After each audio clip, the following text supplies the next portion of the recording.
in a small countryside village, where the hills like soft waves and the trees whispered secrets to the wind, there lived a curious boy named Zamatsu. He was 10 years old, with wild black hair, a pocket full of ideas, and a dream bigger than his house. Zamatsu wanted to build a treehouse. Not just any treehouse, he dreamed of one with windows that opened to the stars, a ladder made of old ropes, and a flag that flapped like a dragon's wing, a place where stories came alive and adventures could begin. But there was just one problem. He didn't know how. Every day after school, Zamatsu would sit under a large zelkova tree at the edge of the village. It had strong branches and thick leaves, the perfect tree, he believed. He sketched designs in his notebook, trapdoors, hammocks, even a pulley to lift up snacks. But when he asked the grown-ups, they only smiled. "Tree houses are for builders," said the carpenter. "You'll fall and break your arm," said his aunt. "Too high, too risky," said his grandfather. Still, Zamatsu didn't give up. He read library books, watched how birds built nests, and even practiced hammering nails into old crates behind his house. The treehouse began to grow, not in the tree, but in his heart. One day, while gathering scrap wood, Zamatsu met a quiet girl named Yui. She had a wooden leg and carried a backpack full of string, buttons, and tools. "What are you building?" she asked. "A treehouse," Zamatsu replied.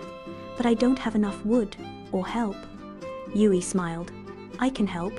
I build kites and wind traps. My brother taught me before he moved away."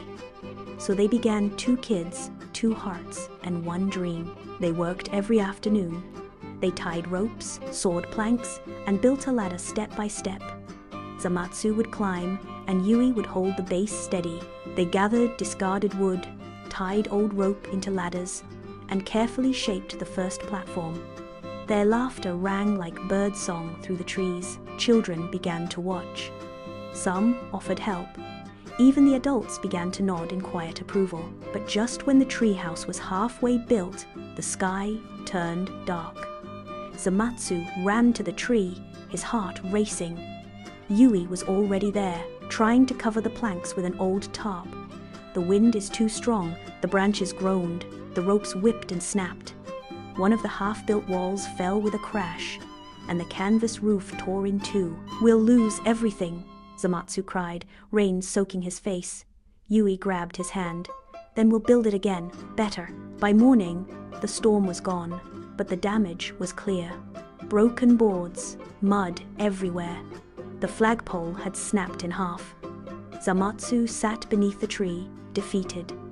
Yui handed him a peach. "I've rebuilt more kites than I can count," she said with a grin. "Let's try again. I've got a better plan this time." Zamatsu looked up. "You're not giving up." Villagers watched from a distance, waiting for the moment they'd give up. But weeks passed, and the treehouse began to take shape. A floor, a railing, a roof made from old canvas, windows made from reused glass. One morning, Zamatsu hammered in the final nail, stood back, and smiled. It wasn't perfect, it was even a little crooked, but it was real, a place for dreams. That night, Yui and Zamatsu climbed up with lanterns and snacks. They lay under the stars, telling stories about airships and forest giants, laughing as the wind swayed the house gently like a cradle. And for the first time, the villagers below looked up, not with doubt, but with quiet awe. The next day, other kids came by with hammers and dreams of their own. The treehouse had become more than wood and rope. It had become a symbol of courage,